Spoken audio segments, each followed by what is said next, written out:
Do kaduha. Okay. Sige pa. Okay. Okay na, Col. So, kumusta sa inyong lahat mga boss, no? At magandang araw. Sa bidyong to, Bajaj RA. Wala daw itong lumalabas na kuryente sa kanyang ignition coil. At isa pa rito, ang kanyang fuel pump ay hindi raw tumutunog kapag naon yung susian. I-post ko sa... So, dito po sa wire ng fuel pump, mga boss, kung nakita nyo itong hinawakan ko, itong wire na ito, yellow red yata to, kung hindi man ako magkakamali nito. Basta ito yung wire ng fuel pump, no? Nakalimutan ko kasi kung may lining ba ito na blue. Nagmamadali kasi ako, mga boss, at kayo na lang ang umintindi kung ganito rin ba ang kulay sa inyong Bajaj RA.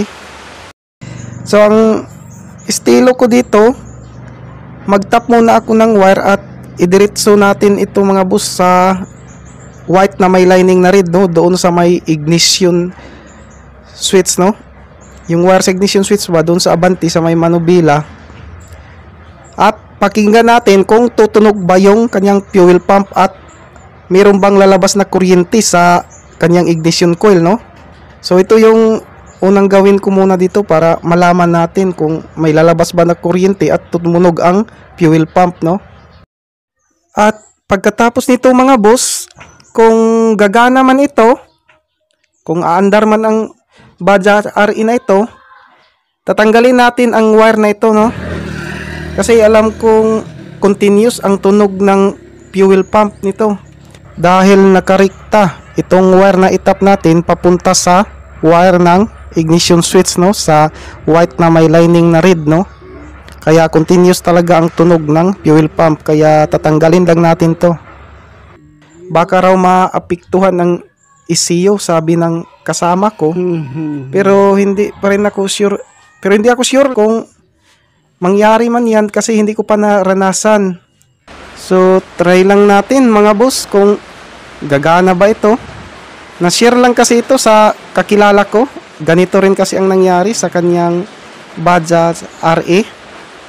Kaya ginawan ko rin ito ng video para ma-share naman sa inyo. So umaandar siya mga boss at may lakas yung labas ng kuryente sa kanyang ignition coil. Pero sa naririnig ko sa kanyang tangke, malakas pa rin ang tunog ng kanyang fuel pump, no? Yung kanyang umuugong ba.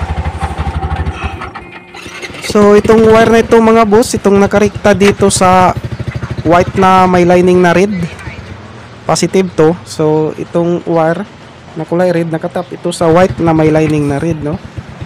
Dito namin na jumper, oh. At tatanggalin natin to dahil lilipat tayo dito sa likuran sa tatlong relay. Ito, oh. Dahil kasi ang wire na yan, tinisting lang natin, no? Kung tutunog ba yung fuel pump at may lalabas na kuryente sa ignition coil, no? So meron naman at umandar pa. So dito sa likuran mga boss, sa tatlong relay, ito ang ginawa ng isang kasama ko. Nag jumper siya ng wire, no? At nakita niyo naman yung kulay green na yan, nag jumper siya sa dalawang relay. Ang sa gitna ay sa main relay yan, at yung sa kanan ay sa fuel pump, no? Oh, bunlo to ng fuse.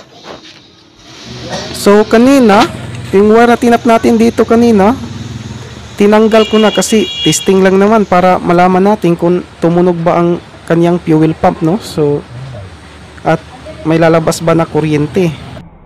Nang magkausap kasi kami kanina ng may-ari nitong Bajaj RA na ito, baka raw may diferensya ang fuel pump.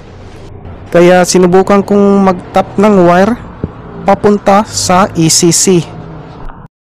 So mga boss, sa paglagay ng wire, dyan nyo i-jumper, no? Dyan sa isa, wag sa likuran yung dalawa. Ano isa, Col? Siga? Tulog na siguro net.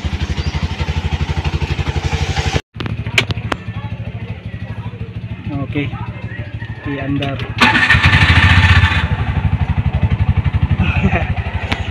Okay na call. Sige call, may problema. So, yun lang mga boss, ang may share ko sa inyo, no? At hanggang dito lang yung videos natin. May gagawin pa kasi ako. So, salamat sa inyong panonood. May dapat kaya to.